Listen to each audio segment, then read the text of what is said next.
Hey guys, it's Crystal. I hope you guys are all doing well and that everything's going great for you. I can't believe this is going to be the last long weekend of the summer, but we are already here, guys. But I hope that you guys have had a good week and that you're out there enjoying everything. If you're new to this channel, like I said, my name's Crystal and I do Canadian true crime or true crime with a Canadian twist. From time to time, I do international crimes as well. Ones that interest me, ones that are recommended to me, or ones that show differences in the judicial systems. So if that sounds like something you guys want to get behind, please hit that old like button. That really helps me out. Subscribe if you haven't already. Hit the notification bell. It could work, it might not. And leave me some comments. You guys know I always say it, particularly about this case. This is the second part of Johnny Altinger's case, and it is a doozy, guys. You thought I revealed everything last time. Ooh, you're in for a treat. And if you guys are returning subscribers, you guys already know how much I love you and how thankful I am that you guys choose to watch me ramble on, sometimes for 2 hours. I didn't realize it was that long last time, guys. Hopefully this one won't be as long, but you guys know when I use books, I try to be as detailed as possible so that we can learn new things that we might not have thought of before or might not have known about. Sometimes it's in the little details, guys, where you can find those awe-inspiring moments, those, oh, now I understand type things. But we're lucky with this guy. He basically put everything out, so there won't even be that much by way of questions after this. And if you guys do choose to leave some comments, please, no hate. You guys already know there's enough hate out there in the world. We don't need to add to it. We're just here to talk about things and discuss other theories. Your theories and my theories might be two different things, and I always love to know what other people think. It gives me a chance to think about different things as well. So please, no hate, guys, if you guys do choose to leave a comment. These videos are for educational or entertainment purposes only. You know, we have to make YouTube happy. I am going to put a trigger warning on this one too, guys. I will be describing the crime. It is kind of graphic. So if you're triggered by any of that stuff, like, you know, he was dismembered, things of that nature, this might not be the video to watch. So just a warning for you guys. So where we last left off, guys, we were actually doing the timeline where we were talking about what Mark was up to in the days, and Johnny as well, in the days before the crime had occurred. We know there's a second, or I shouldn't say second, a first victim out there somewhere. He hasn't been contacted yet. And we also know that Mark has been lying to Jess. He's been having an affair on her, but he's also been lying by way of using his investors' money to purchase the home and to pay the bills because he didn't want his wife to know he'd quit his job to focus on getting investors. He's working on that at this point in time. So the last time we left off, I believe we said that Mark was preparing to film September, I think it was 26th and the 27th, guys. He was going to use that garage, that double door garage that he had rented for this specific purpose. I do want to let you guys know that he had actually stopped paying the mortgage on the house that he shared with Jess. Obviously he doesn't have any money, and he's still paying the mortgage on the garage though. Now, if you only need it for a couple days, why would you still be paying for it? So just give me 1 second, guys. Sorry, I've lost my own place. So at this point in time, Johnny had shaved his head because he was going bald, guys. If you remember, I said that before. He had shaved his head. He started watching his diet, and he was dating online. Not to like a huge extent, but he was, you know, putting his feelers out there, and he had a few dates. He really meshed well with one particular lady. He actually did like her quite a bit, but she figured that they were better as friends. He kept trying to get her to date him, to give him a chance, but she decided to cut off communication because she just didn't want to take that step with him. She only saw him as in the friend zone. Of course, at this point in time, we do know that one of Johnny's big things is caring for his motorcycles. He referred to them actually as his children, guys, if you'll remember from the first movie. And he would do anything, if he was leaving for long periods of time, he would do anything to make sure they were taken care of. He'd contact friends to do so, to take care of them. His best friend, Dale Smith, who actually alerted police to this case, he was actually supposed to go riding with Johnny in a couple weeks because Johnny had talked him into getting a motorcycle too, and he was going to show him how it went. So by the end of September, Mark's life was taking a really dark turn at this point in time. You guys already know that he envisions himself as Dexter. He's going to try to say that he doesn't, but when he becomes obsessed with something, it takes over his whole life completely. So he was living, breathing, eating Dexter.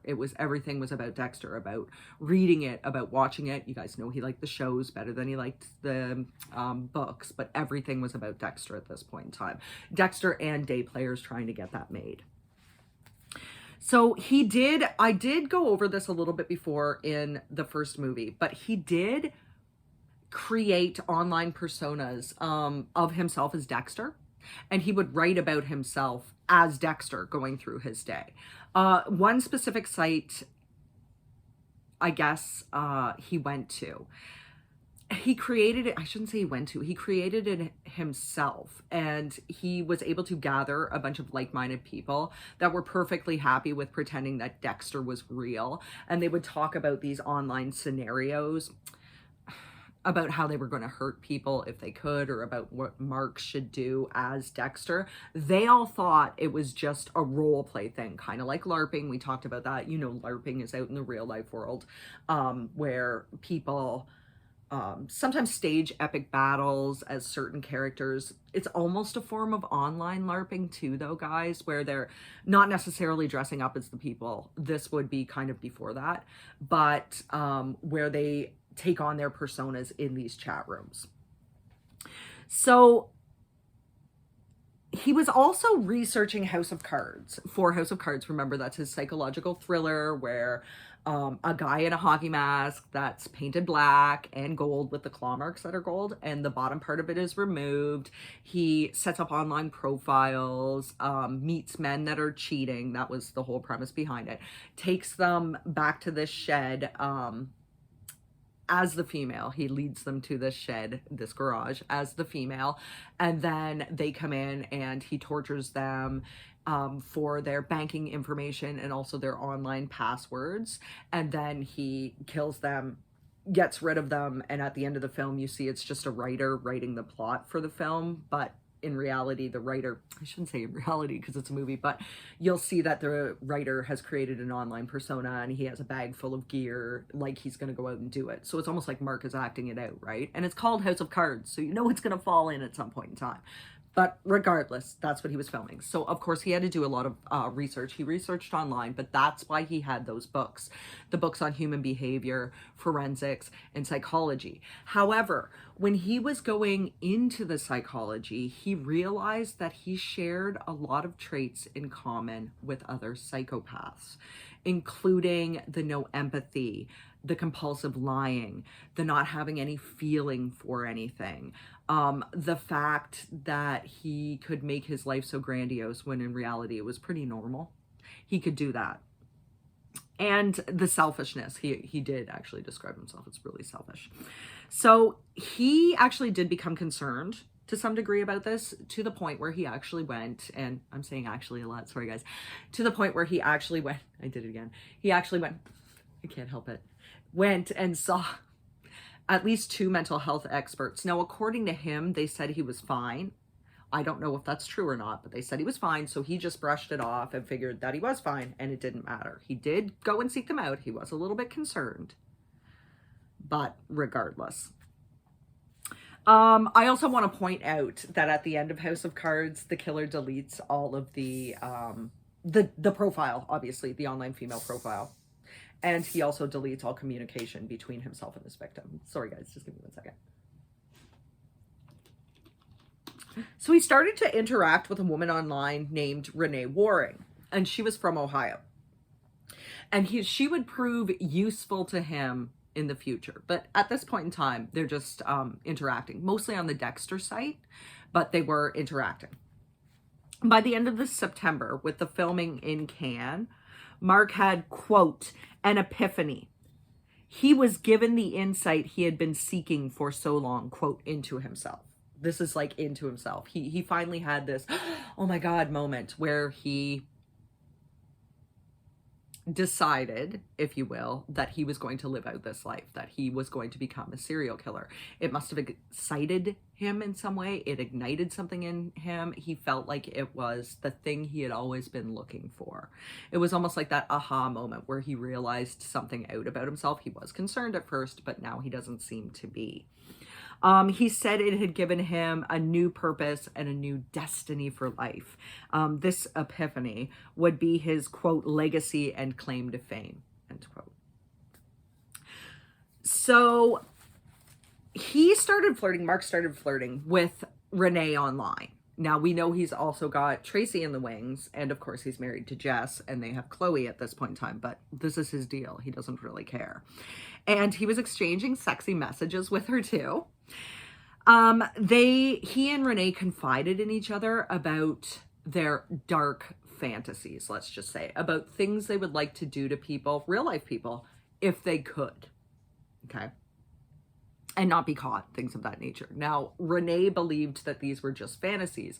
Mark had pitched to her about being involved and being an investor in day players. I don't think she had the money to do so. But then he kind of turned it around and said that he told her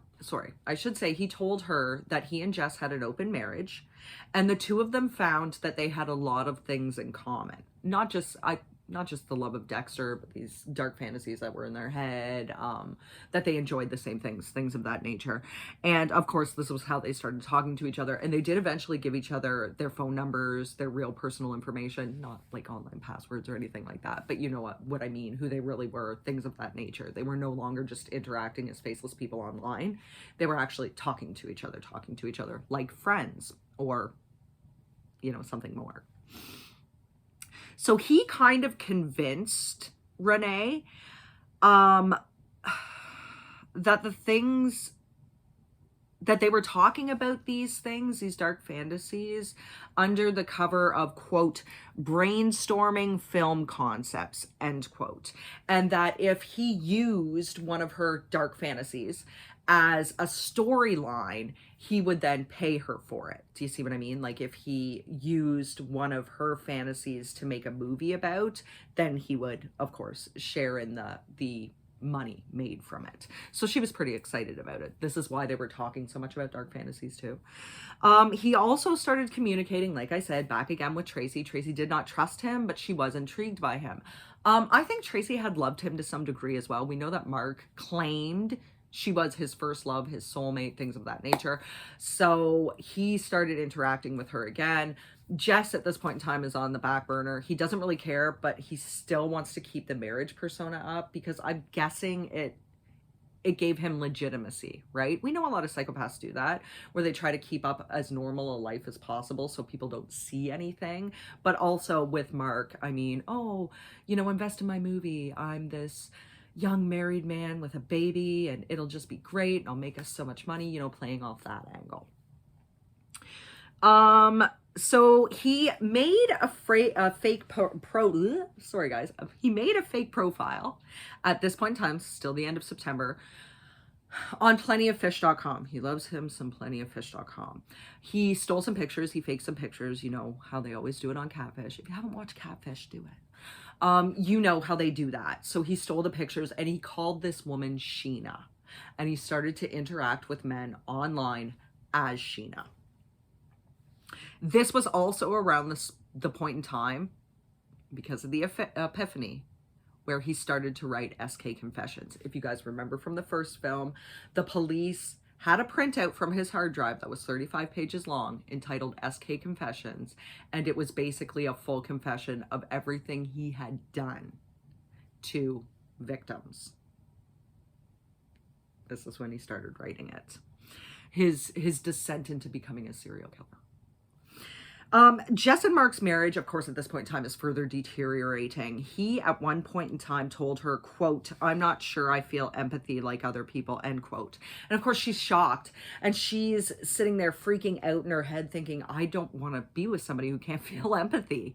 And she told him that. She even had to explain to him what empathy was, you know, sharing in the thoughts and feelings that someone else has because you've been in a similar situation. So you know what they're feeling, as opposed to sympathy, where those are feelings of pity and sorrow for somebody else's tragedy, for somebody else's tragedy.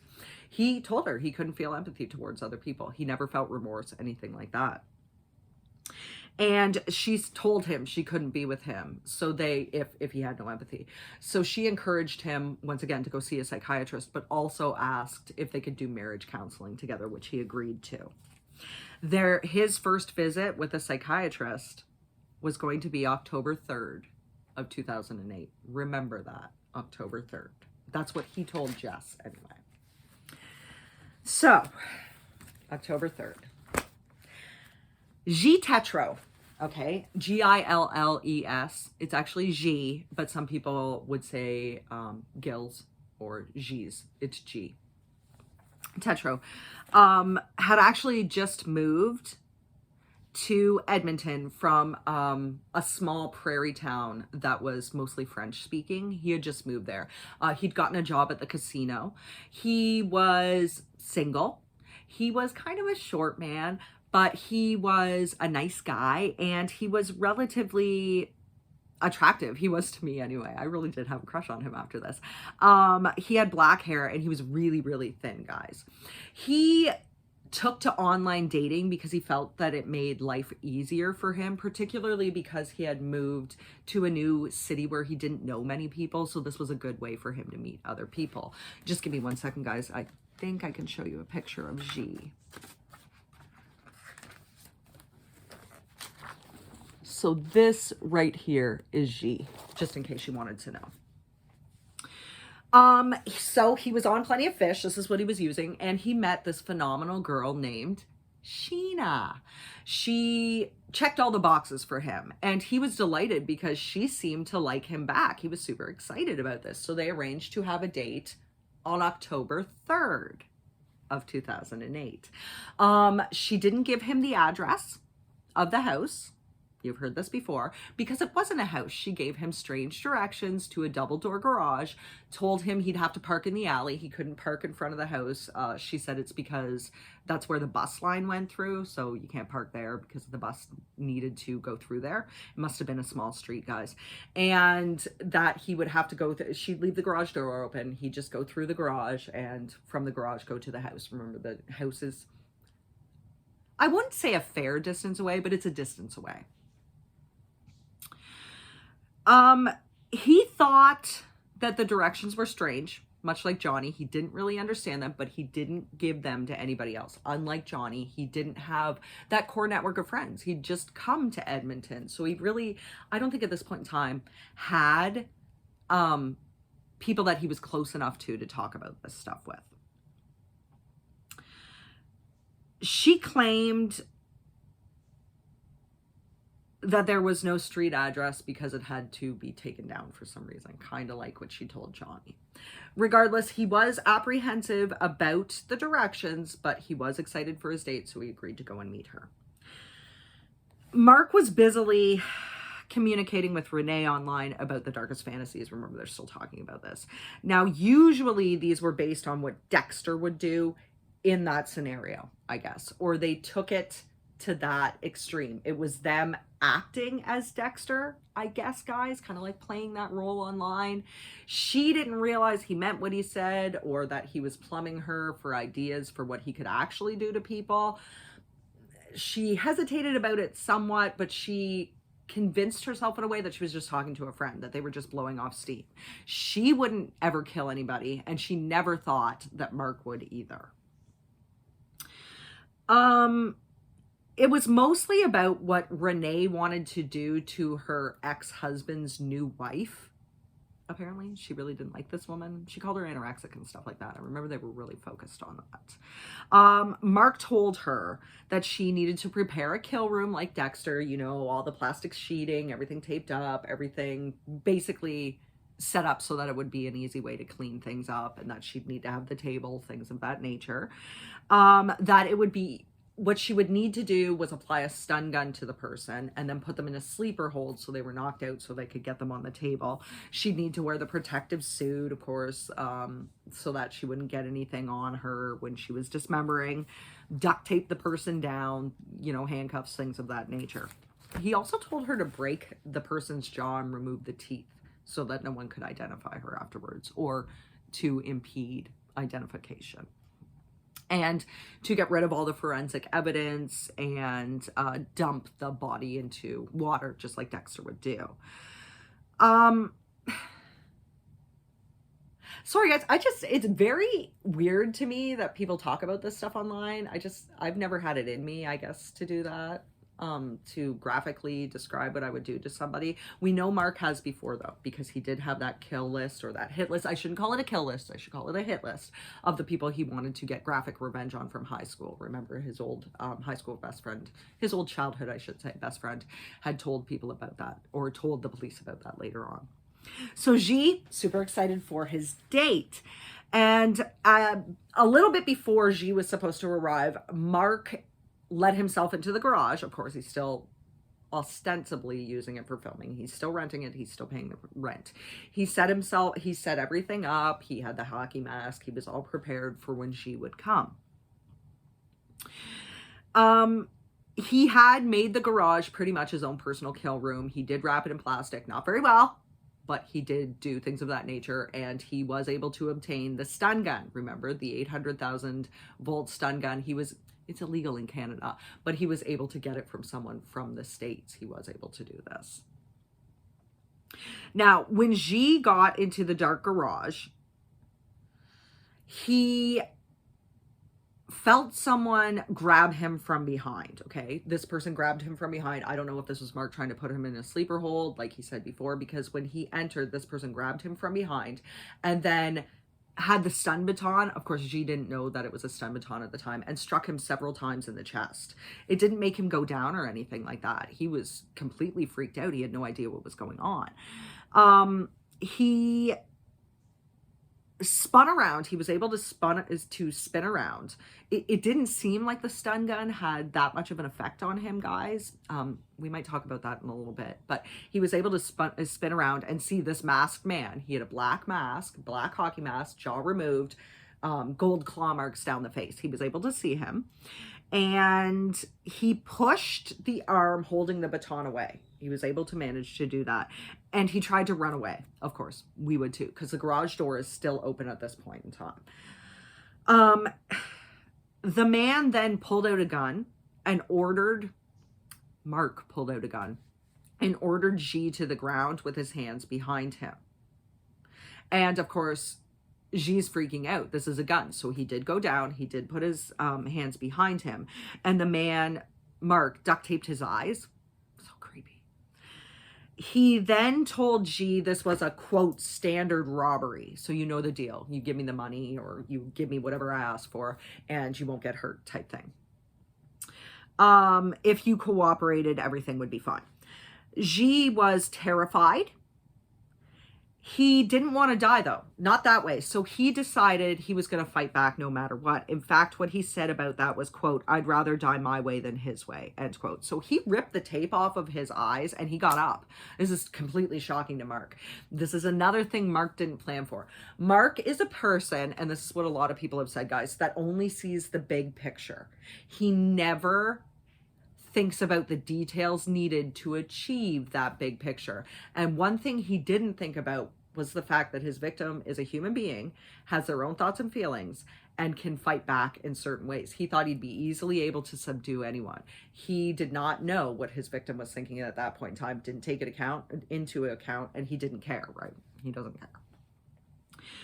It was then that G was able to grab the gun barrel and realized that the gun was a fake. Of course, this gives him more hope. The situation does not seem hopeless. The stun baton, I think Mark threw down at this point in time in order to reach for the gun. The gun is a fake. G's not afraid of the gun anymore, and he's filled with hope now, and this hope gives him more adrenaline. So he decided that at this point in time, he's no longer anything but angry. He's angry. He's been duped. There's some weirdo trying to attack him. He has no idea what's going on. This person is trying to kill him, and he is upset. And as such, this gives him the energy he needs to fight back. And that's exactly what he does. He was able to get the gun away, and the two of them just went at it. He launched himself at Mark. The two of them just went at it. But in G's way of doing it, he was going backwards at the time. He was letting Mark hit him, and he was trying to strike back as well in order to be able to back out the garage door. And he eventually made it to the garage door and went under it. He actually rolled under it. When he was able to get up, though, it felt like all of his energy was gone. This could be a side effect from the stun gun. It didn't put him down or anything like that. He just felt kind of slow and like he was molassesy, but he tried to run because when he looked behind him, Mark was right there and he was gaining on him. Mark attempted to pull him back inside. He gained on him, attempted to pull him back inside. His adrenaline was really going, guys, and he was able to get away and run away. Now, I believe he ran into the back alley, and when he did so, he spotted a couple that were there. I think they were out walking their dog, and he begged them for help. He said, please, somebody's attacking me. I don't know what this is. And of course, Mark is behind him and appearing in the hockey mask out of the alley. This couple did not know if this was some kind of joke, if this was a real thing, or if this was these two guys planning on doing something to them. But Mark made it seem like the two of them were friends. He even came up and said, oh, hey, friend, to G. If you can believe that. He tried to play it off like they were friends. The woman was freaked out. Immediately, she started to leave. Her husband hesitated. He kind of had a weird feeling about it, but in the end, it was his own instinct to run that he paid attention to, and he was able to get away. Now, because Mark had been seen by this couple, it freaked him out. So Mark, in turn, ran away. He didn't try to get G anymore. He ran back to the garage.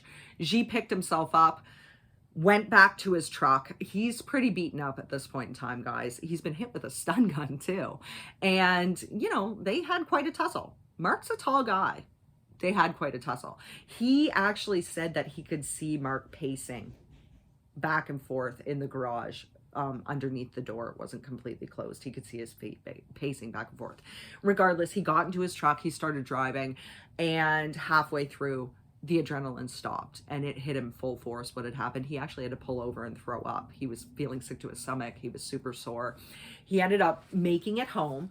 I remember he said he grabbed like a bag of peas and went and laid down on his couch. His face was a complete mess. Of course, he's been battered, everything else. His clothes are torn up, all of that nature. And I don't know if I would say he passed out, because I think he was still like awake and cognizant, but he kind of faded out at that point in time. When he came to, so to speak, when he came back into himself, he decided to check online to see if this Sheena had written anything, to see what had happened, if there really was a Sheena, anything like that. He's completely embarrassed at this point in time. He's very angry. He can't believe he's been duped like this, and he's shocked. He's in shock, guys. So he goes online and notices that Sheena is completely gone. Her profile has disappeared, and all correspondence between him and Sheena was gone. He did not report this incident to police. Number one, he thought this was a completely random attack. He never thought that anybody else's life was in danger. He felt a lot of guilt about this, guys. We'll get into this later on, but he did feel an intense amount of guilt. But at this point in time, all he felt was, number one, shock, and number two, embarrassment. He could not believe that he bought into a fake profile. But I do want you guys to remind yourselves that this wasn't G's fault. He didn't really do anything wrong. He had no idea that this guy was going to attack someone else. He thought it was just a random occurrence. Now, apparently, Mark had actually sent G a message before he erased everything, telling him that if he went to the police, that if G went to the police, he would come back and kill him. He knew G's address. He knew everything about him, right? So this is probably a true statement. Could have been a true statement, I should say. Who knows with Mark? But he actually erased that message before G ever saw it, right? With getting rid of all of the correspondence. So he had threatened him, but G didn't know that. There are some accounts that say that G received that message, but as far as I know, he never did, guys. And that was the reason why he didn't go to the police. But as far as I know, that didn't happen. I do want to clarify, guys, in the episode of The Detectives, where they do Mark Twitchell, it's Lachlan Monroe that plays Bill Clark. I'm sorry. I just remember him from Dead Man on Campus when he was like going around and molesting various things in the apartment. That's all I could think of. But anyway, they did say that Mark's computer was missing in that episode of The Detectives. Now, from what I know and from everything else that I've read, the computer was never missing. Forensics had actually taken it to get Johnny's friend list from. It was the printer that was missing, from what I know, from what I've read, guys. But in The Detectives, they say the computer was missing. So I just wanted to put that out there. Now, the reason why Mark had a fake gun was that he had actually tried to buy a real gun. However, can't buy a gun without a license. He sent away all the paperwork for the license. He was just waiting for it to return before he could go and purchase a gun. So Mark and Renee spoke again after this attack. He told her that in her dark fantasy, don't use a stun gun because stun guns are crap. They don't work. Obviously, he knew from experience. And that a metal pipe should be used instead. A couple of quick whacks on the back of the head or on the victim's head, and they should go down easily. Renee, of course, thought this was all talk, just like we said before. She just really did not believe he had it in him to kill and that he was using her ideas as a way to set it up. And she obviously did not have it in her to kill. She was just talking through her rage at her ex-husband and his new wife. So by now, the investors were not as thrilled about Mark's concept for day players as that they had been before. There was only a trickle that were interested, not as many people as before. And the big name investors, sorry guys, my nose is really itchy today. The big name investors that Mark had gone to before decided to have somebody check it out for them, like contracts, and if the synopsis was filmable and if it made sense. The person that they contacted to do so found that upon a further glance, this idea just wasn't going to work. Like I said, Mark only thought big pictures. He never thought about the details about anything, and no one had any details on how he was going to actually go through with making this. He claimed to have major Hollywood names like Kevin Smith and Alec Baldwin and Jeff Goldblum attached. I think he did actually send the script to Alec Baldwin, but Alec Baldwin, I don't even know if he ever read it. I just know he sent the script. So, you know what I mean? Like, they looked into it further and the details that they needed just weren't there. So a lot of them were backing off at this point in time. There was one guy that was still interested, that still believed in the movie. And Mark needed this guy to believe in him because at this point in time, he had less than $200 of the original investor money left. After all of that, he didn't spend any of it on day players whatsoever. He used some of it for House of Cards. It was a very small amount. The rest of it he'd spent on the house, the bills, the fast food, all the gas, all the other things. And I think the initial, if you guys remember I'm sorry, my nose is really itchy today, guys. The initial investment was about $65,000 that he had. And he only had $200 left of it. Less than $200 left. On October 9th, Mark went and bought 2 metal pipes. So Johnny, on the 9th, had worked a 10-hour shift. Now, he worked midnights, so he was super excited that he would have a 4-day weekend. Of course, he wouldn't be working Friday night anyway. And that weekend is a Canadian long weekend. It might be for you guys in the States. If it is, you'll have to let me know. It's the second Sunday in October. That's our Thanksgiving. That's when we celebrate it. So, of course, most people have the Sunday off, but if you're like, if you work the Monday, that's technically Thanksgiving Monday, so you'd have that off too. Some people have the Sunday off as well, some don't. So, but for Johnny, it would have been a 4-day weekend. So he was very excited. He was looking forward to it. He had the plans with Dale to ride the motorbikes, things of that nature. Mark and Jess did go to counseling on the night of the 9th. They actually did go there. But his mind was not really there. It was on Tracy because on the 10th, the two of them had a date together. And he was super excited about it and he was thinking about it all the time. At this point in time, he designed a new fake profile on plentyoffish.com. This would be a woman named Jen. And of course, he had all the fake pictures, everything else that he needed.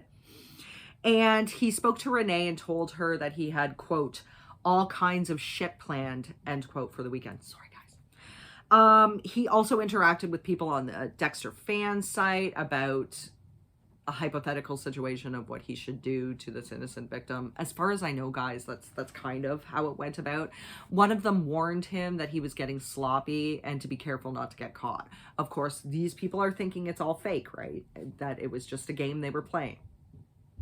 They didn't really know. Johnny spent Friday morning flirting with a woman he'd met on Plenty of Fish named Jen. They agreed to meet that night for a, quote, intimate encounter, end quote. That doesn't really sound like Johnny to me, but regardless, they agreed to meet that night for a date. She gave him the directions to the double door garage, of course, not an actual place. And she said there was no address. She refused to give out her address or her phone number to him because you could never be too sure about who somebody was online. And there were a lot of weirdos out there. She's saying this to him. Meanwhile, she is Mark and Mark is the weirdo online, but regardless. She told him that the gate was broken and that's why he couldn't enter through the gate, and that she had to keep it locked because it was broken, so that's why he couldn't enter through the gate. I'm assuming she told him to park in the alley as well. I'm not quite sure what the rest of the story that she gave to him was. She said not to be alarmed by the way the garage looked because she had a friend that was using it as a workshop. She also told him she'd be home by 7 and to close the garage door behind him. Of course, he'd made that mistake with G where he left the garage door open. So Tracy and Mark on the 10th went to the movies. They went to the matinee. This would be like an afternoon showing of some crap movie that actually starred Jennifer Carpenter. You know, she plays Dexter's sister on the show Dexter. That's pretty much the only reason why Mark wanted to go see it. Tracy wasn't really into those movies, but she did agree to go and see it. He told Tracy that he thought she was his true soulmate. Now, Tracy knew that Mark was married to Jess. And Tracy was also in a relationship. Now, she had the ex-husband. Remember, she was divorced. But she was in like a failing relationship at this point in time. I don't know why she didn't just break it off with that guy to go and date Mark. But regardless, they were doing the one thing that he said in House of Cards, right? Like that's what his House of Cards character was supposed to be, an avenger of cheating spouses. And yet Mark's cheating, regardless. So she still didn't trust him, but she was into it, especially when they started to make out furiously during the movie. And that's basically what they did, was just make out for most of the movie. But she had to get home to her dogs. Remember, her dogs were like her children. She had to let them out. And Mark had some fun planned, so he had to leave too. And I think they parted ways at about 6 o'clock, guys, give or take. And she drove back to Wetaskiwin. That's where she lived.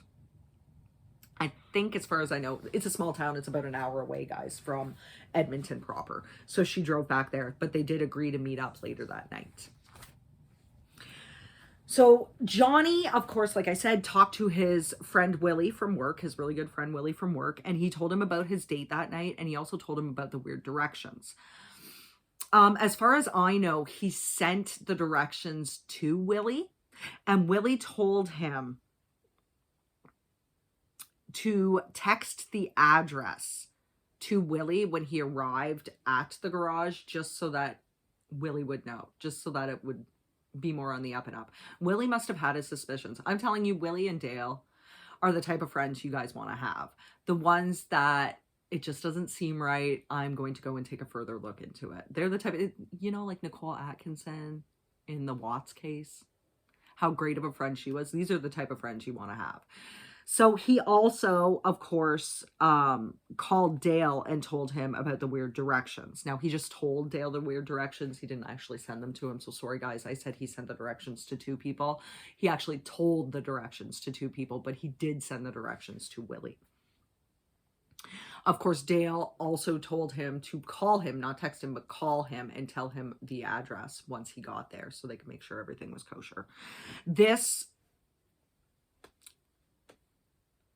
Well, Johnny almost escaped that night, guys. Almost. He surprised Mark when he entered into the garage. Mark wasn't ready yet. He didn't have the mask. He didn't have his supplies out and ready yet. So Mark actually introduced himself as Mark to Johnny and told him he was a filmmaker. Johnny believed he was ostensibly the friend that was using the garage as a workshop. So they only talked for a couple minutes, and of course Johnny was going to head back home. At that point in time, Mark pretended to take a call from Jen, which said she was just running late, and could Johnny come back? Johnny decided to go back to his house anyway. And he went online, and lo and behold, who talks to him, who starts talking to him, but Jen. And Jen, of course, tells him she's home at this point in time to come on over, and he agrees to go. He did call Dale and tell him that he was going back.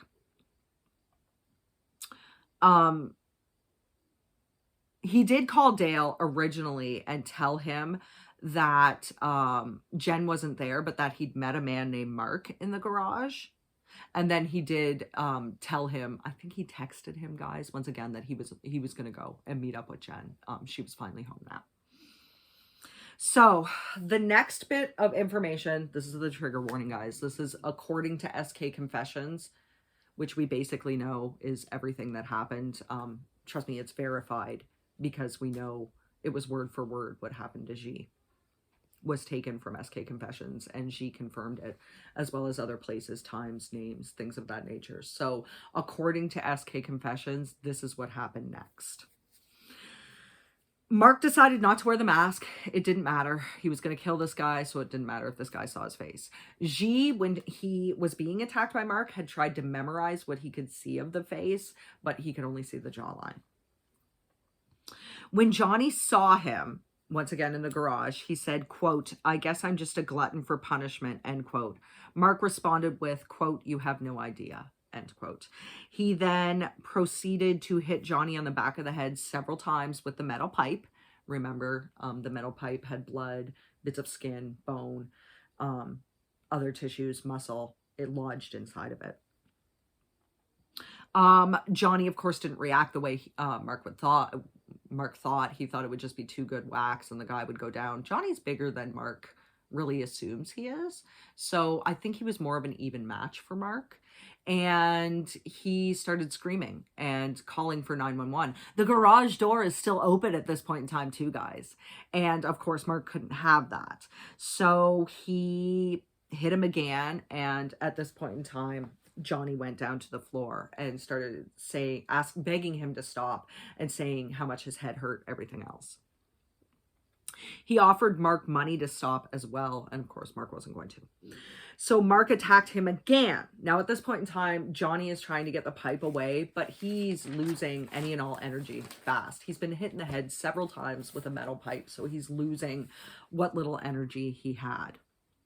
Mark pulled out the K-bar knife, remember the military knife, and then stabbed Johnny in the stomach. At this point in time, there's blood all over. The kill room was not set up very well. He didn't tape the plastic sheeting down to the ground. Number one, he should have had a sheet on the ground. He didn't, at least not in the area where Johnny was laying. So there goes that. There's proof all over the garage about it. He thought he was such a great serial killer, but he made so many mistakes. There's blood everywhere, and the blood, of course, is going underneath of the plastic sheeting as well. and it's spraying all over the surfaces. It didn't really matter to Mark at this point in time, though. Mark noticed at this point in time, though, that the garage door was open while he was fighting with Johnny. He didn't. I don't know how he didn't notice it. And he actually exited the garage and looked around because he was terrified that somebody had heard something. It's a quiet neighborhood, but they're spaced out enough that nobody heard anything, including in the house. Nobody heard a single thing. He noticed that Johnny was not completely dead. So he took the knife and stabbed him in the neck and then let him bleed out on the floor. He used a hunter's field kit, which is basically a processing kit. As you guys know, we talked about this before. My partner is an avid hunter. So I did ask him about this and he said definitely yes, you could use a hunter's prepare kit. It's basically for when you're out in the field and you need to skin your deer or you need to get rid of some things before you hang the carcass. You could also like use it at your garage, or it's a smaller version of the industrial versions they'd use to process your meat. If you are a game hunter and you process your own meat, you'd have one of these. What are they called? Hunter's Game Kit. That's it. Hunter's Game Kit. You would use one of these to process your own meat. And I guess that's what he did. Sorry, guys. It's an awful mental image. This is my thing. Whenever people talk about something, or when I read it, I can picture it in my head. And my God, the mental image, guys. So he used this to dismember Johnny. He used this kit to dismember Johnny. He also had the meat cleaver, if you guys remember too. Ted Bundy used one as well. So he never wore a kill suit like he repeatedly told Renee to. He never covered his clothing in any way. He just went about it. Of course, he had blood all over him. The area that Johnny had blood out in, there was blood all over. And his perfect crime, perfect crime, the crime he thought would be so perfect, was not. He left evidence everywhere. He figured if he read a few behavior books and watched Dexter, he'd basically know how to kill somebody. Dexter made it look so easy that he could definitely do that. He didn't account for any other variables like the victims fighting back or anything like that. He didn't think about anything but the big picture, and that was killing somebody. He didn't think about all the little details, particularly the fact that there would be blood all over. He knew to clean it up, but he didn't it was almost like he understood about DNA, but he didn't understand about luminol, I guess. Maybe he just skim read. I'm not really sure. But he thought that just by watching Dexter and reading a couple behavior books that he could commit the perfect crime. So he did get Johnny up on the table. Remember, this was a table that was supposed to be a prop. And yet when he had his friend build the table, he specifically told his friend to design it so it wasn't a prop. This was a table that resembles a lot. I would say it resembles a coroner table, guys, or an autopsy table, because it's longer than a human being. It's really wide, stainless steel on top, thick, heavy wood legs, things of that nature. That's the specifications he gave to his friend. I don't know why it didn't freak his friend out. This thing was supposed to be a prop. It should have been as flimsy as possible, but it doesn't. Regardless, he demanded that it be done so that it was not a prop, that it be done in a way that was quality. So we got Mark got Johnny up on the table.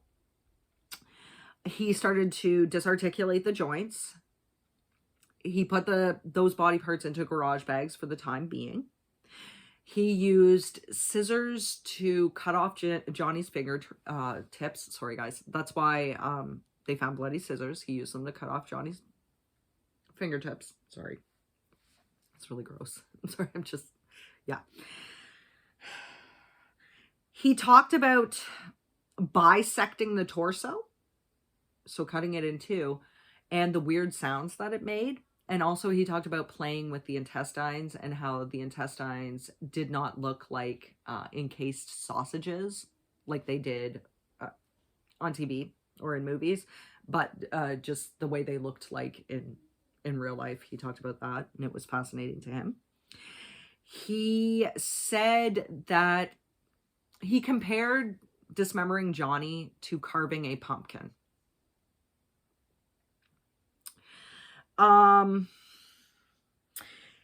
He claimed, quote, "The experience changed my sense of place in the world forever. I felt stronger, somehow above people," end quote. He had to stop a couple of times to resharpen the knives. I guess this is a thing that happened. I did ask my partner, when you're processing game, do you have to stop to sharpen your knives? And he said yes. Oh my God, sorry. He dissected and inspected everything as much as he possibly could, looking at all the organs, holding them, touching them, marveling at them. He did that. He shaved some of the skin and muscle right down to the bone just so he could see what that was like. He sang to himself and whistled during the dismemberment process. Sang to himself, sang songs to himself. He also stopped several times to check his emails, answer phone calls, check to see how his bids were doing on eBay, and also to eat a bag of chips. He was able to do that. Eventually, he had to stop for the night. If you guys remember, he still has to meet Tracy. So he cleaned up the garage as much as he could. Blood was seeping everywhere. So he had to use actually 2 full bottles of ammonia. Remember, they found 1 blood-stained bottle of ammonia. He had to use 2 bottles of it. He did have some foresight with that because he knew that it would get rid of forensic materials. It's going to dilute the DNA. Kind of destroy it, guys. Bleach does it too. But if you spray luminol in the area, it doesn't delete the hemoglobin, so it will still light up. He didn't take that into account, and they did actually spray the area with luminol, and they were able to see the area. He changed his clothes. He then tried to burn the body, but he didn't like the results he got. He tried to burn the body actually at his parents' house, but he didn't like the results. Obviously, it's not going to burn. He had no idea how hot a fire has to be in order to incinerate somebody. He didn't like the results, so he packed it all back up and took it back to the garage. I'm not joking, guys. He actually did this. Then he, it was in the oil drum. That's what he had the oil drum for. He then met Tracy for a night of sexy time, I guess. He met her after killing this man, and she didn't notice anything off about him that night either. Then the next day he returned to the garage and re-dismembered the body into even smaller parts. This is after he had already tried to burn him as well, guys. He took it down to even smaller parts. This is when he started really shaving down to see the muscle and bone and everything, and he was playing with it. At one point in time, he took the skull and used it like a puppet and would move the jaw to make it talk. I believe he was talking to it, almost like a ventriloquist dummy. I'm not joking. He actually did this, guys. He then discarded the body parts, these smaller cut up body parts, down a sewer grate, which is what he had said in SK Confessions. That's where he had left it, remember? And the investigators didn't know which sewer grate he had gone to. But he did that. Right there in broad daylight, guys, he took the garbage bags and emptied them out. He didn't drop the garbage bags in. He actually emptied out the pieces. And he said it took about 3 minutes max in order to do this. He then went back and burned the plastic sheeting. Remember, I said that they did find some in the oil drum. The plastic sheeting, some metal materials, any other materials that he thought he could burn. He did that. And of course, he went home and washed the bloody clothing that he had been wearing the night before, but that he'd changed out of before meeting Tracy. All weekend long, Johnny's friends tried to call or message him. Remember, he was supposed to be meeting with Dale, and this was not a thing Johnny would do. If Johnny couldn't meet up with you, he'd either call you or text you or let you know somehow, and he would tell you why. Everybody's getting suspicious at this point in time because they hadn't heard from Johnny. He never emailed or he never texted or called about the address. He's not showing up for things. People are starting to get concerned. By October 12th, Dale and two of his friends, remember, had gone to the condo, and that's when they noticed that the Mazda was missing. Everything was closed up, but the 2 bikes weren't covered, which was something very uncharacteristic of him. Mark contacted Renee on the 12th, and he told her he had been busy, of course, that weekend, and, quote, suffice it to say, I crossed the line on Friday, and I liked it, end quote. So on the 13th, Johnny's friends had finally had enough. This is when they contacted the police.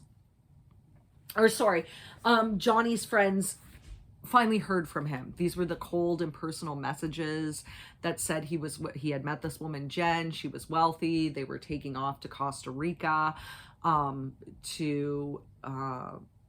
a couple months, I should say. They were taking off to Costa Rica for a couple months. She was paying for everything, and he was going to, quote, seize the moment, which is completely unlike Johnny. Remember, he's very meticulous in planning things. And also, Costa Rica is too hot for him. He doesn't like the heat like that, so it doesn't make any sense. He also emailed his boss his resignation. His boss became worried because he's like, where do I send the check? There was no answer, things of that nature. Ostensibly, he changed his Facebook status to say that he would be in the Caribbean for a few months.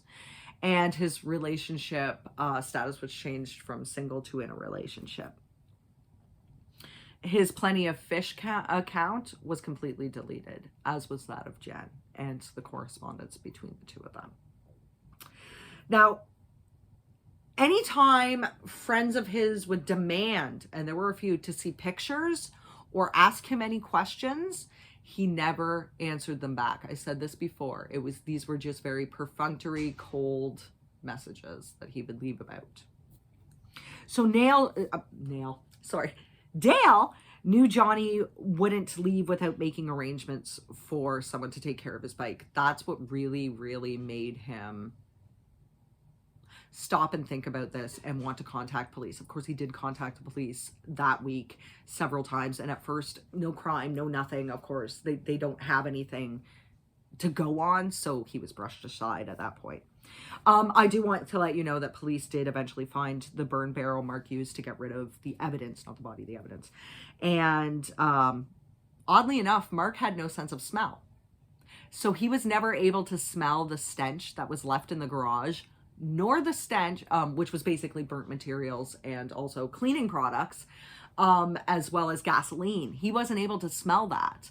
He can't smell anything. He also was unable to smell any stench of decay. He couldn't smell any of that. So he thought he'd covered everything up pretty well. Inside, of course, the burn barrel, they were able to find duct tape remnants, a wet paper towel that hadn't burned, and pieces of metal, as well as the arm to Johnny's glasses. They were in there. On the way to Wetaskiwin, this is actually on October 13th, to go and visit Tracy again, Mark was actually caught speeding by the police. Of course, he just, gave them some sob story, and he wasn't charged as much, I don't think, as he could have been, but he laughed about it later on, and he wrote about it in SK Confessions, talking about how the police had no idea who they'd pulled over and how funny it was. At this point in time, throughout the week, he's periodically updating Johnny's statuses on Facebook. So on October 17th, he got his friend Joss, who we've already spoken about, to store the car, the Mazda 3, the red Mazda 3 hatchback. That was Johnny's. He got him to store the car at his house. Mark can't drive this car. He can't drive shift. And he figured that if he had Joss store it, nobody would be the wiser. He did actually tell Joss the story, the $40, the strange man at the gas station offering for him to buy the car, and it would only cost him $40.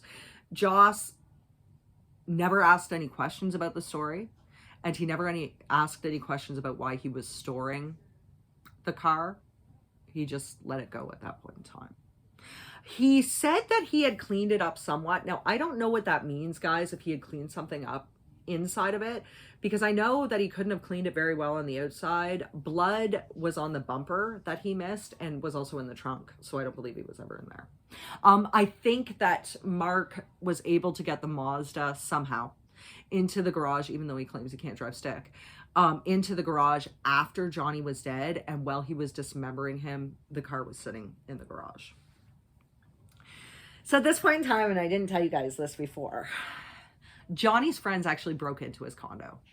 They didn't see they knew it wasn't right and nobody was listening to them. So they actually broke in through a patio door. Police did note this, guys, because of course they told police that they had broken in at that point in time. That's why police said there were no overt signs of a break-in, not at the front part, but they knew the friends had jimmied into the back.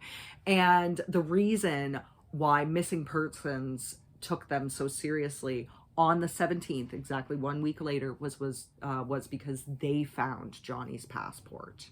They didn't show it to the police. They just told the police they found it. They left it there so police could go in and see. And this is when missing persons became involved. On October 18th, police called Mark because they noticed he was the renter of the garage. This is when he came in ostensibly for his first interview.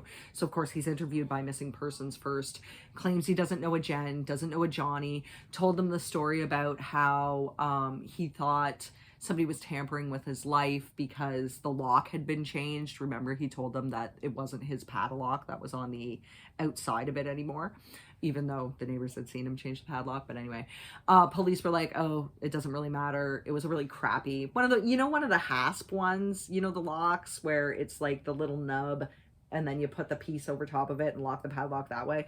The police just unscrewed everything and were able to look in. Of course, they noticed some smells, but Mark didn't. He can't notice the smells. He thought he'd covered everything up really well. And on first glance, because even though that was the last place Johnny went, they still don't know if they haven't involved homicide yet. They still don't know.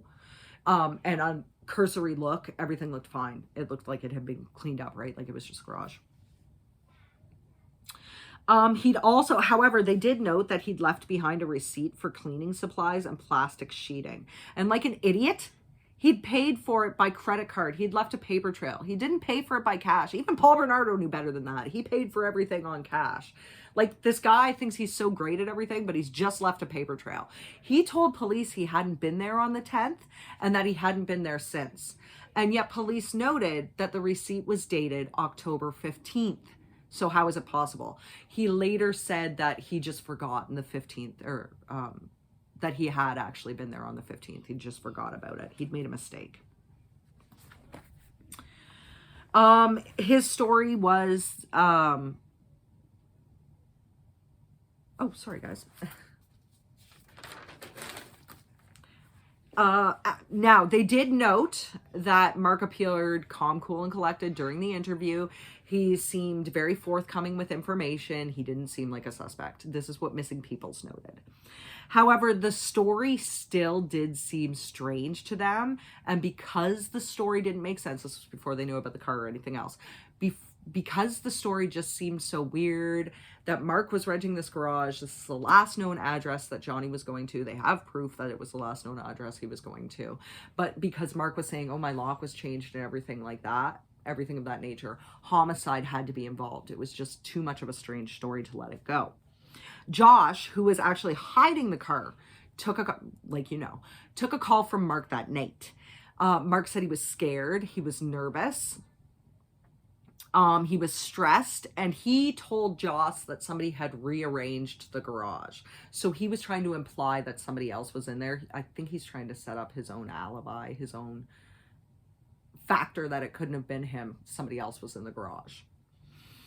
He said he'd forgotten to tell the police about the car, because I'm pretty sure Joss questioned him about that. And he said, oh, he'd completely forgotten to tell the police about the car. So Joss told him he'd better call the police back and tell them, or Joss would tell the police what had been going on. That's why Mark was forced to tell the police about the car. He never intended to, but he had to, or else Joss would have spilled it and it would make him look even more suspicious. So Mark was actually busy in the days leading up to his arrest. It was almost like he was thinking he had gotten away with it still, even though police had all those the evidence, even though Bill Clark knew he was involved and told him to his face he was. They'd processed his car, they'd processed the Mazda, everything else. Even they processed the kill room, everything. He still thinks he's okay, and he's living with his parents at this point in time. He decided he was gonna work on his Halloween costume. Remember, like I said, Halloween, his favorite day of the year. It's my favorite day of the year too. I have a reason though. My birthday is actually on Halloween. That's why it's my favorite day of the year. Mark just loved it. because he could get dressed up, and you guys know how much he loves to design costumes. So this year he was going to be Iron Man. He figured he'd be able to win the Halloween Howler again and get a bunch of cash from there, just like the year before. He did at this point in time, though, confess to Jess about the affair, confess to her that they were broke and that he had quit his job months before, and that they were actually living off investor money. This was things that she didn't know, and she was just dumbfounded. She couldn't believe it. He still incredibly, at this point in time, though, kept seeking investors for day players. He's still putting it out there. Now, his name is in the news, but it's not international yet. It's just from Canada. And they did keep the media very quiet on this. They only released very few details about this. Just that a 29-year-old had been arrested in connection with a missing man. They kept a lot of things on the down low at this point. So, of course, they were believing him. He had a couple investors set up. Everything sounded good. They were going to hand him a check. They were excited about the project, and Mark bought into it. He was super excited about this. They were supposed to meet each other to talk about this on October 31st. So this is even more exciting to Mark because he figures this is his big day. He's going to get everything that's coming to him. Oh, he's going to get it all right. Renee, at this point in time, had started to pull away from Mark because deep down inside, she knew something was up. She couldn't quite put her finger on it, but she knew something was up. It didn't sound right. So finally, on October 31st, of course, Mark was surrounded by SWAT and arrested for first-degree murder. He actually peed his pants when he was arrested too, guys. He actually peed his pants down on the ground there. It was police that had set up the investor story. They caught him in the act the same way that they basically did to him what he did to Johnny, right? He lured Johnny in on false pretenses that he was a woman. They lured Mark in on the false pretenses that they were going to be investors. So they actually pulled his own stunt on him, and he believed it. And of course, there were no investors. The investors were the police. So, yeah, good for the police. They caught him in his own story. Basically, they faked him out using his own story. I'm sorry. So Detective Clark was, of course, the one that got to do the interview. These two hate each other at this point in time. He knows Mark is guilty, and he's told him that to his face. And Mark hates him. He figures Bill Clark is the reason why his life is falling apart. Not the crime he committed, not the innocent man he killed, not all of the details that he forgot about. It's low cards principle, guys. You always leave something behind at a crime scene, or at any place, basically, you go, and you always take something from that scene back with you. It's low cards principle. He didn't think that he had done any of that, though. He thought he had committed the perfect crime.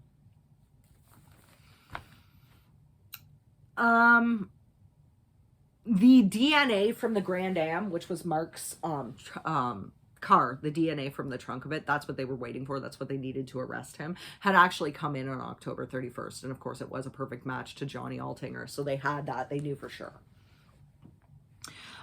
They did process the clothes that he was wearing at the time he was arrested. It's a normal thing they do, right? And they found that Johnny's blood was actually on his shoes and his belt. He didn't even bother to clean those off. He was wearing them for, was that 21 days? 21 days, 3 weeks, guys. He was walking around in blood-stained shoes and a belt. 21 days. He never, yeah. Of course, Clark tried to get him to confess, but he didn't want to talk to Clark. He wasn't going to tell him anything.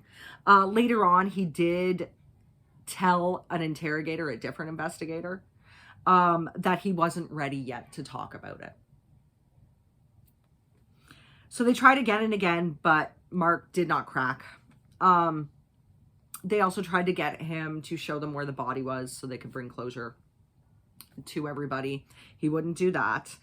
The media, though, at this point in time had gotten wind of things, so they were printing a couple more details about it, but they didn't have much because police were really tight-lipped about this.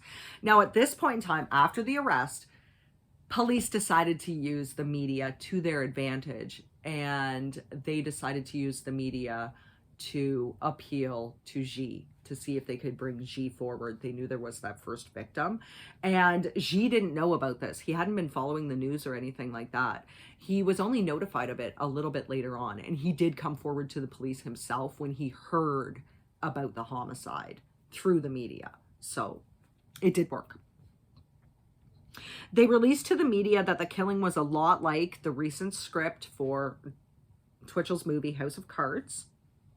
And that, quote, "We have a lot of information to suggest that he definitely idolizes Dexter, and, quote, information that he tried to emulate him during the incident," end quote. This is how he got the moniker the Dexter Killer, right, guys? Because he did try to be exactly like him, even though he's not a role model. Mark's friends and family, not his immediate family, but his extended family, actually found out on the 6 o'clock news what had happened. They didn't know up to that point. And it reached international proportions because of the fact that it was linked to a popular TV show, that it was linked to Dexter. So many friends, of course, most people distanced themselves from Mark. They didn't want anything to do with him, particularly the Star Wars community. They could not believe what he did, that somebody could shame their community to that extent. And they were quick to point out that they were not killers. They were not involved in any of this stuff. Johnny's friends, of course, were also pouring out their sorrows online through Facebook and everything else.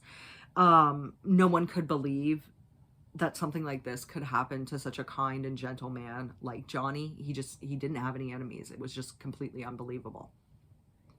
Now, Mark did have a couple close friends that decided to set up a website called Friends of Twitch. They also had in-person meetings too. They claimed that everything that was going on was merely a coincidence, that there was no way Mark could kill anybody. He was just too good of a person. They'd never seen any violence in him. And they agreed to not talk to the media, just this core group of friends, to not talk to anybody in the media about anything that had to do with Mark or the case. Jess, of course, filed for divorce. She wanted nothing to do with Mark. This man had ruined her life and her child's life. From what I know, she did change her last name as well to distance herself from him further. A woman who was a writer and also a producer on the TV show Dexter got wind of this, and she was 100% horrified. She could not believe this. She pointed out that the show tried to portray Dexter not as a hero, not like what Mark was thinking, but as a seriously flawed monster. And the show took a lot of flack for what had happened, guys. It was hit pretty hard with it. People, of course, are still watching it. In fact, they're rebooting it this year, guys. They are going to reboot Dexter, give it another season. I watched Dexter just as well as many other people I knew. It was the writer's strike. I had to watch something, and CTV had it. You know, I'm Canadian.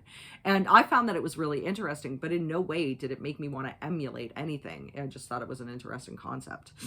No one involved with making Dexter or in Dexter, the show, would speak to the media about it for many years, though, guys. It was just too much.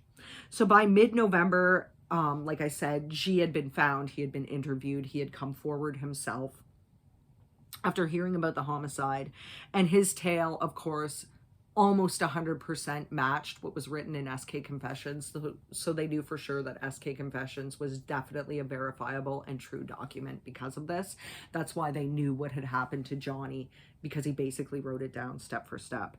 And having G verify that first part of SK Confessions was even more of a win for the police. They knew for sure that this was a true confession. He told police, of course, he hadn't come forward because of embarrassment, and he'd had no idea that a man would lose his life in a similar fashion, in a similar attack. He had absolutely no idea. He felt so guilty about this, guys. It like ate him up. It tore him up inside. He was afraid to see Johnny's family because he figured they'd blame him and all of his friends because he didn't go to the police, but he really didn't assume that this was anything other than a random attack. Renee also came forward with what she knew, and of course she had the conversations to prove it. He hadn't deleted anything, and neither had she, so she had all the conversations. Mark spent a lot of his time writing, drawing, reading, and basically ignoring the other inmates. He did have a poster of Dexter tacked up, and he had done a drawing, admittedly good, he is a good artist, of Michael C. Hall as Dexter on his wall. When anybody questioned him about it, he said, quote, "It was just a conversation piece. I don't hero worship him," end quote. He was a model inmate. He was never involved in a fight, nothing like that.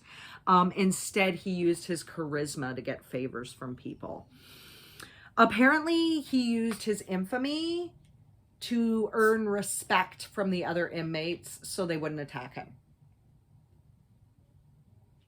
He earned a type of grudging respect for them because he's a man who lured in and dismembered another man for no reason, basically. Other than the fact that he wanted to feel what it was like to kill somebody, he decided to become a serial killer. Thought it'd be easy. One guard said of him, quote, "There was almost a reverence toward him, a creepy level of respect," end quote. And of course, Twitchell's reveling in all this. This is all the attention that he always wanted. Remember, he craved attention. It's part of his narcissism. He wants the attention. This is giving him the attention he thought he was due. Suddenly, he's on a higher tier than most people. He never was in high school or in university, but now college. But now suddenly he is, and he loves it. He wrote about it, of course, because he wrote about almost everything. He spent a lot of time writing, guys. And he called himself unique. He was cocky about it, that he had killed an innocent person for no reason, because it gave him a reason to boast about how special and one of a kind he was. No one had ever seen a person like Mark Twitchell before. So he thought, my God, I'm so great because of this. So detectives did actually go and visit Mark at least twice while he was in prison, or while he was in jail awaiting trial. When they met up with him first, they tried to get him to tell them where Johnny's body was, but he wouldn't do it. And why wouldn't he do it? Because Bill Clark was involved. The second time was a secretive meeting. Nobody was allowed to know about it other than the Crown, the defense lawyers, and Johnny's immediate family. No one knew about this second meeting until the trial. The reason for this meeting was that Mark was finally ready to give them the location of Johnny's body, but he would only do so under 3 conditions. And this was on June 3rd, 2010. No media could be involved or told. And there's already a gag order on the media, guys. Remember, in Canada, we do that a lot. They don't want details of the crime leaking out to the media before trial because it would tamper with the case, right? He could say he didn't get a fair trial, and it would be hard to find a jury pool from that.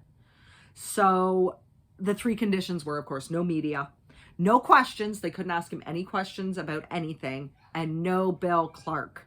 So, of course, they sent 2 other detectives, and there was no talking at all during the meeting. Mark just slid them across a map and marked on it where Johnny's remains were. And they were able on June 4th to locate Johnny's, what was left of him, in a sewer grate 3 blocks from Mark's parents' home. It was an area just outside of the search base. They had just missed it by mere meters, but they were able to find what was left of him. Apparently, they were only able to recover about half of Johnny's remains. They assume the rest of them had been washed down with sewer water runoff to further areas or out to a water base. That's what they assumed, but they were able to locate them. And once again, nobody was notified of that except immediate family and the lawyers involved. And like I said, media ban, we know about this. On March 16th of 2011, Mark's trial did actually begin. So he committed this in 2008, and it is now 2011, but his trial's starting. And just to give you a couple more pictures, guys. These are his drawings. Well, I can't lie. They are pretty good. I grudgingly say that. And this guy at the top, that's Bill Clark, just in case you guys were wondering.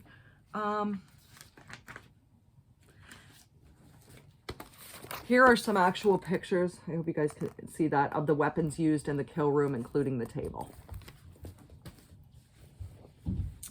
So they had Charles Davidson as the lawyer for the defense. God, I'm having problems today.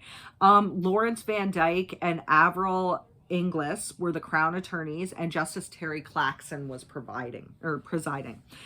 Mark pled not guilty to first-degree murder, but he did try to plead guilty to indignity to a human corpse or tampering with a corpse after death.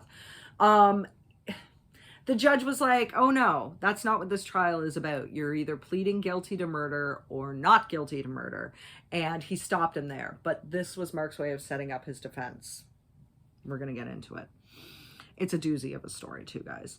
So G, of course, testified about the attempt on his life, and it mirrored SK Confessions. Parts of SK Confessions were read out to the court. That's why they heard all of the gruesome details. Bill Clark also took the stand, and he showed the video of Mark's initial interview, that overnight interview with him. At this point in time, Mark starts to cry, but he wasn't crying for Johnny or anything like that. I think he was crying for himself, the fact that he was caught, number one, and at all the stupid mistakes he'd made. I think he was crying for that. But this is the first time he'd showed any emotion. So somehow Bill Clark was able to rattle him. He actually tried to talk to Bill Clark after Bill had testified, even though you're not allowed to, right? He's on one side, Mark's on another, and they're not supposed to have contact with each other. Mark tried to apologize to Bill Clark for lying. And Bill cut him off and said, no, we can't talk about this because we're not allowed to talk to each other. However, the court then made Bill sit farther away from Mark Twitchell so that Mark wouldn't be tempted to try to talk to him again. It was the first time he'd showed emotion, and he did seem to be in despair. So over the weekend, they had to put him on suicide watch. But I think he was just despairing at his own stupidity. I don't think he felt sorry for anything he did, guys. He didn't. He said he never did. The defense only called one witness, and of course, you guys know it was Mark Andrew Twitchell. So get ready. This was his defense. He stated that the whole of SK Confessions was actually not serial killer confessions, but Stephen King confessions. He was trying to write a book because he just loved Stephen King's style so much. Yeah, he threw Stephen King under the bus with that. He said that everything was a hoax, including the attack on G. All a hoax. SK Confessions was just a hoax. He said that after filming House of Cards, he thought that the premise had more promise than what he'd given it. He envisioned a feature-length film, as well as a novel and an online marketing campaign for this premise. These were all designed to keep the audience believing fiction was reality, blurring the lines between the two. Is this a real thing or is this a fake thing? Like they tried to do with Blair Witch originally, really? Like, if you guys will remember. Is it real? Is it not real? They tried to. It didn't work, but you know what I mean. He said it was designed to keep the audience believing fiction was reality long after seeing and reading about it, because they'd have materials that would seem to make it true, materials that would seem to make it false. He called it, quote, multiple angle psychosis layering entertainment, end quote, or MAPLE for short.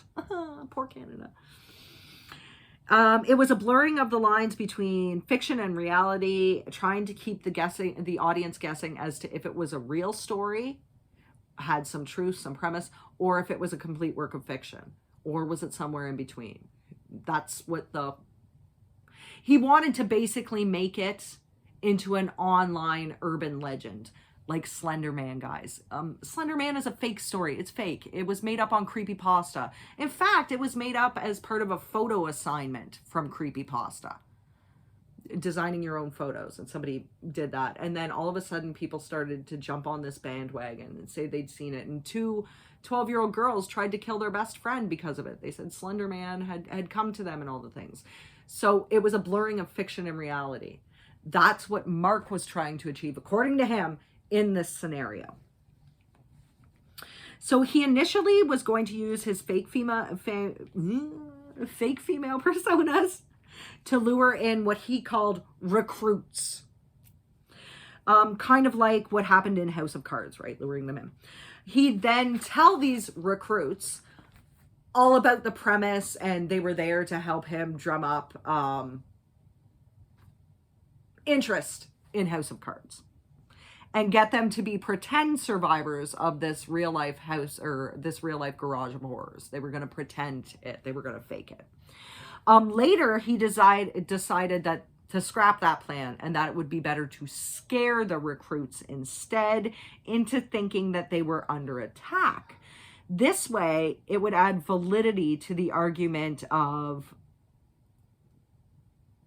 was it real or was it a hoax? It would add validity to it. It would make it seem even more real, thus making the urban legend grow even more. Sorry, guys. He would have people relate their true terror of being in the room, and then they'd flood social media with their survival stories, thus increasing a fan base, making it seem more plausible. And he said that G was actually the first recruit, the first person he was going to do this to. He said he was never going to hurt G. It was never in his mind. He was just going to scare him so that G would go online and tell people about what had happened and therefore hype up his movie even more. Mark said he scrapped the scare idea after G because it didn't seem to work out and because G had never went online about it. And instead, he said that he told Johnny when Johnny came back to the garage what was going on. Oh, I'm Mark. I'm a filmmaker. I already introduced myself as that. I need your help. I lured you in here under false pretenses so you could become a recruit and help me promote my movie, so to speak. According to him, Johnny got very upset because he was made a fool of, and it was Johnny who started fighting him. Essentially, he said he had to kill Johnny before Johnny would kill him. Now, Johnny didn't have any weapons, but whatever. He said it was all self-defense. Everything. He didn't mean to kill Johnny, but he had to do it because Johnny was going to kill him. So he said he was able to emotionally zone out. I don't know why he didn't just call 911 if it was all just a hoax. But anyway, he emotionally zoned out and put up a wall because he knew police wouldn't buy a self-defense plea from the way everything looked. So he chopped Johnny up and got rid of the body. He cried on the stand while telling his version of events. He did say that the descriptions he gave in SK Confessions about him dismembering the body were 100% true. Of course, the Crown had a field day with this whole thing. They're like, really? There were so many holes in the story, guys. Come on. Really? You had no plans to kill this guy, but yet you had every tool available to you. He'd had the kill room all wrapped in plastic, guys, but he didn't plan on killing this man. He had just bought the metal pipes the day before and had told Renee to use metal pipes in the Dark Fantasies. He just happened to have them there. He just happened to have this hunter's game kit. He just happened to have all these tools there, and the cleaning supplies like the ammonia and everything, the burn barrel, it all just happened to be there.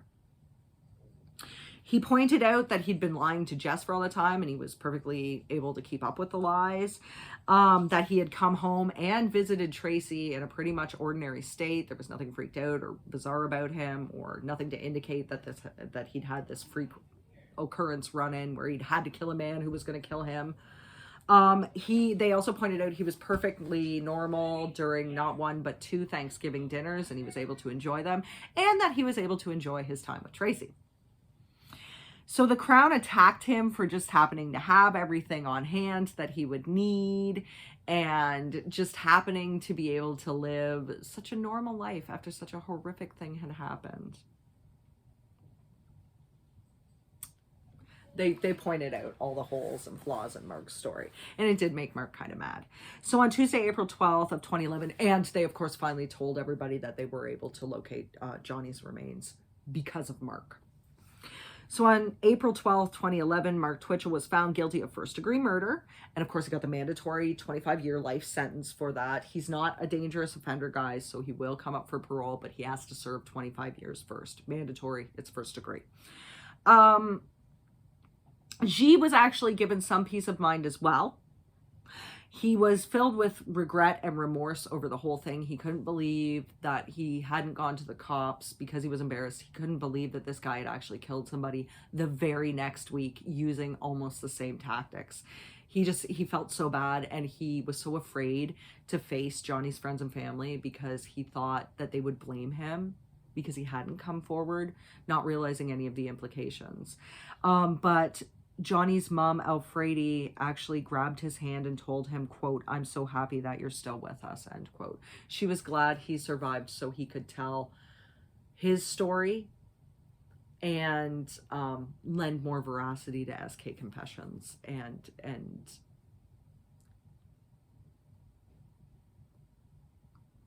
she was happy that there was at least one survivor. Her son didn't die in vain. Mark never apologized during any of the proceedings, not to G and not to anybody in Johnny's friend or family base. Never apologized. In fact, he gave no statement whatsoever at sentencing. Didn't feel like it. Mark has been called a narcissistic psychopath by Bill Clark, and this is actually very accurate, guys. There is veracity to this. There's a reason behind it. Unbeknownst to the public, they didn't release it at trial. No one ever knew about this until the book was written, or if you read any or watched The Detectives or anything like that. Another document had actually been found on Mark's hard drive, another hidden document. It was actually written weeks before SK Confessions was ever written and before House of Cards. It was called, quote, "Profile of a Psychopath," end quote.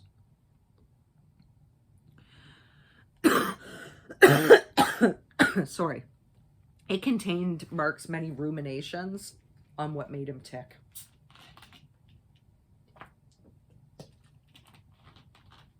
He recognized what he was, and because he was a prolific writer, he decided to write himself a note about it. Remember, they found all those post-it notes all over the place. This man wants to remember everything. In it, he called himself, quote, "a pathological liar," end quote, and said that anytime he apologized, he never meant it. He never felt guilt. He never felt remorse. Any show of compassion was exactly what he just said it was, only a show. He never felt it. He said in this document that he'd always had a dark side. Of course, we knew that from his childhood friends. And he claimed life was too short not to do what you wanted to do, and that's why, quote, "I've lived my life with a policy of a total lack of inhibition," end quote. He felt like killing somebody, so that's exactly what he did. He didn't care about the consequences. Well, he did care about being caught, but he didn't care about the consequences for anybody else. Nothing else mattered to him. All that mattered to him was that he got to do what he felt like doing, that he got to fulfill every one of his dreams. He apparently had also chosen two more victims and written about them in SK Confessions, about 2 more victims he wanted to attack so that he could be a serial killer, right? 3 victims. This was also left out at trial. It was not introduced, probably not to freak these people out, but he had added 2 more names that he wanted to kill. One being an ex-boss, and one being Tracy's boyfriend, her current boyfriend. He actually said he chose him, quote, "as a way to pay homage to Dexter, because he knew the man was a fan of the show too," end quote. He was going to kill Tracy's boyfriend in the same style as Dexter because he figured Tracy's boyfriend would admire that because he was such a fan of the show. Can you believe this stuff? I'm sorry, guys. I can't believe it. In prison, he also wrote a hypothetical document. So kind of like the O.J. Simpson book, If I Had Done It. Okay. he wrote another hypothetical document. In it, he had 2 other victims, so 2 extra on top of the 3 from SK Confessions. He had 2 extra people in this hypothetical synopsis that he wrote in prison. One was a friend's ex-boyfriend, and one was a family member's former husband. He said that he wanted to kill them as well, and I think he talked about how he would do it if he was a killer, and he made sure that the if was there. I'm not a killer, but if I was a killer, this is what I would do. So pretty much like OJ. I didn't do it, but if I had, right? So though they did charge Mark with the attempted murder on G, they actually stayed the charges only because you can't tack anything more onto a 25-year sentence, right? If you're sentenced to life in prison in Canada, it's 25 years unless you're a dangerous offender. And Mark has not been designated that way as of yet. So they decided not to go through with another trial. This way, they're not costing anybody more money, number one. Number two, they're not making G relive this all over again. And number three, they can't tack on any more time, so it really doesn't matter. They did this in the Willie Pickton case too. We'll go over that at some point. G was actually featured pretty heavily, guys, in the Dateline episode that they did on this case, and as well as the 48 Hours episode they did on this case. I've watched them both, and he's there. He also wrote a book called The One That Got Away. I have that book as well, which was his firsthand account of what had happened. He actually was able to meet somebody after this, and they did date for quite a while. They had a child together, but they ended up breaking it off. I'm assuming G has an incredible, I know he's been through therapy, but that's quite an experience to have gone through. I'm sure it's a little hard for him to trust people at times, but it didn't stop him from online dating. He figured that was just a one-off, and he's probably true, but it didn't dissuade him from using online dating. So therapy helped a lot, guys. Yes, of course, like I said, there is a fifth estate on this, and there is the detectives. There is an episode, season 1, episode 3. It's called Trick or Treat. And like I said, Bill Clark is prominently featured in this, as well as Lachlan Monroe and Michael Ironside, if that helps you guys too. Twitchell was eventually moved to, the Saskatchewan Penitentiary after his trial. He couldn't be housed in Edmonton because a couple of Mark's friends actually worked as security guards at that Edmonton facility. That's a conflict of interest, right? Mark is there, but friends of Johnny's are there as well, so they had to move him. He still denies killing Johnny was an act of premeditation, despite everything that's been found. And he has never apologized for it. He still doesn't feel remorse for it, because he still maintains that it was self-defense. He was actually allowed to watch Dexter while in prison. I'm sure he's super excited to know it's going to be rebooted. He was allowed to watch it. And in 2014, I really have a problem speaking today, guys. In 2015, he actually joined an online dating site for prisoners. They let anybody join. Jesse Imeson was allowed to join. We'll talk about him sometime too. But apparently he is an inmate looking for love on an inmate dating website. He's out there, guys. In fact, shoot, I don't have it in the book. I didn't write it down. I should have. He was like, he did the old crap of, I enjoy filmmaking. I'm not defined by the crime that I committed.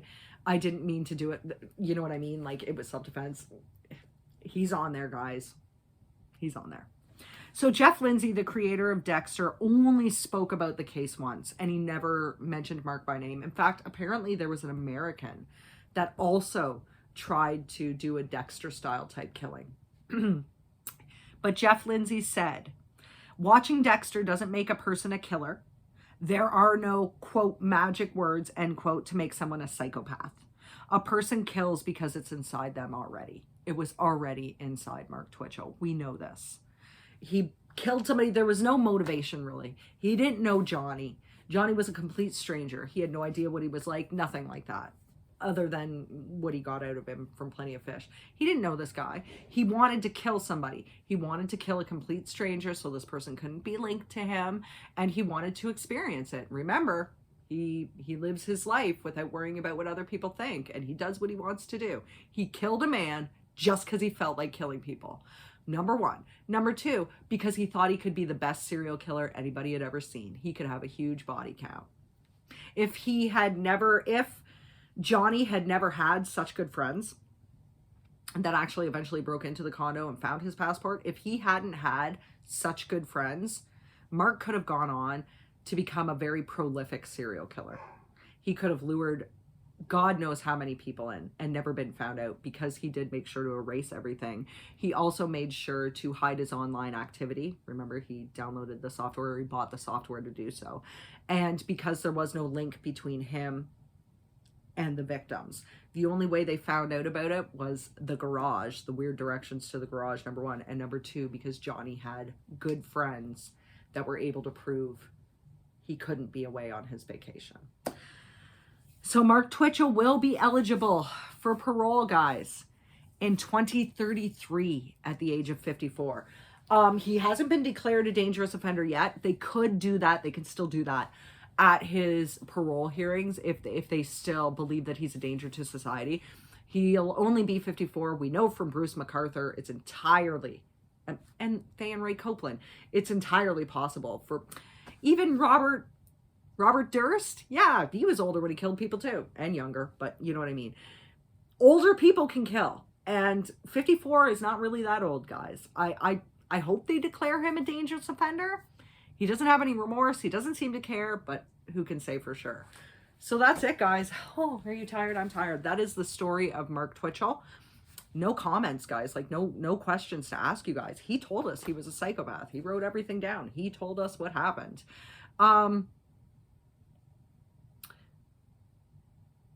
What do you guys think, though? I guess that's the best thing I can ask is, what do you guys think? What do you guys think of this story? What do you guys think of this case? Do you have any other questions? If you do, let me know down below.